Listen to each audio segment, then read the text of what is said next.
Brazilian Jiu Jitsu started from a background of judo and has become what it is now by experimentation of different practices by Helio and Carlos Gracie.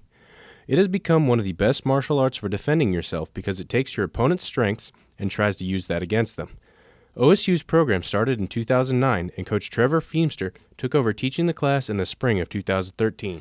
At least, let's see, they started right when I started, so about 5 years, and then I've been teaching it for a little over a year now, so say 3 semesters is what I've been teaching it. But the guy that I started training under started 5 years ago. He started teaching. He was like a grad student here. He was trying to get his PhD and be a professor and stuff like that. And he had started training in Tennessee, which is kind of the guy that I said that I still train with. He started training there, and then he came here to do his PhD. And I think he just wanted a job. I think he came to, at the time, whoever the fitness coordinator was, and said, hey, I see that you guys have a martial arts program. I do Brazilian Jiu-Jitsu. Would you want to have me? And so they had him on. And at the time, he was affiliated, which is in Jiu-Jitsu, that's kind of a big deal. We did the gi stuff with the kimonos. We did that and got rank and stuff like that. And then, like I said earlier, he left and went to another school.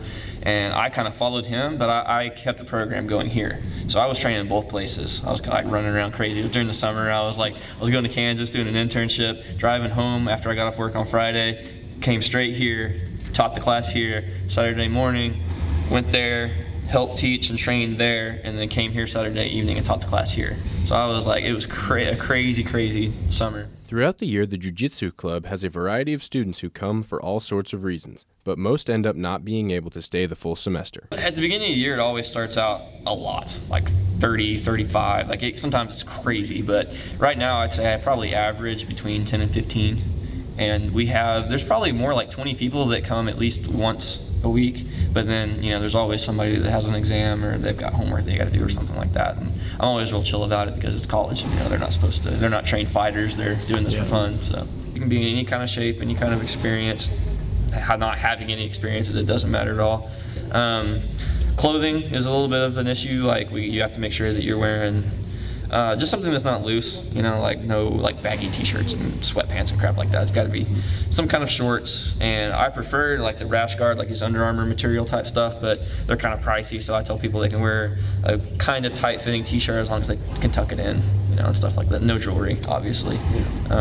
Cups and mouthpieces are kind of good to have, but I don't make anybody wear them. It's just kind of that's on you, I do just 1 hour practices officially for 3 days a week, but on Thursday and Saturday, I stay late. I just go clock out and then come back in, and we stay sometimes another hour, sometimes we're hanging out all night. It just kind of depends. Sometimes they kick us out. It just kind of varies. If we have a tournament coming up, that gets a lot longer. Mm-hmm. If we have a tournament coming up, like Kyle and I were in here, it was just the 3 of us in here training for probably a couple hours, just trying to get him to sweat because he was cutting weight and stuff like that. So it just kind of depends on what we have coming up. But I'd say unofficially probably a good 6 or 7 hours a week, probably just for jiu-jitsu, not accounting for MMA practice or anything like that. Yeah.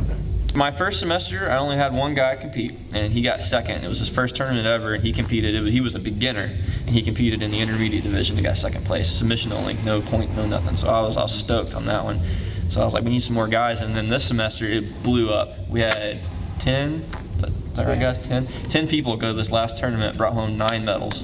Wow. So it's going really, really well this year. Anyway, suffice to say, I had most of my guys that had only been training a short amount of time compete up a division of experience, and they all placed. All of them did, except for there was 2 guys that didn't place, and then Randy competed, but she had to fight in a way higher weight class than she was supposed to, and in a way higher experience. It was kind of she was kind of in between these 2 weight classes, or these 2 experience levels, and they said you can either go with the beginners and kick their or you can go with the people that have been doing it for. The girl she fought had been training for 6 years and had at least 30 pounds on you, at least 30 pounds. So she kind of got screwed, but other than that, everybody else placed.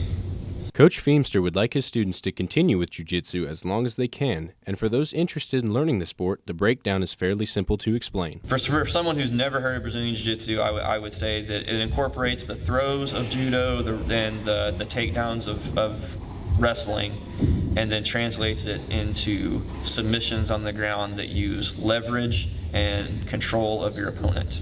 And so someone who is much smaller can defeat, submit, however you want to say it, a much larger opponent.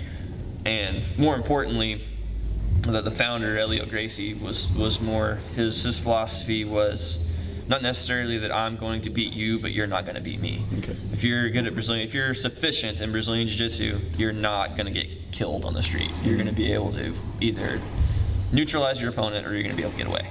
The good thing about Brazilian Jiu-Jitsu is you can spar hard every single day, go 100%, and most of the time you're not going to get hurt. You're not going to get black eyes, bloody noses, you're not going to get, broken limbs and stuff like that.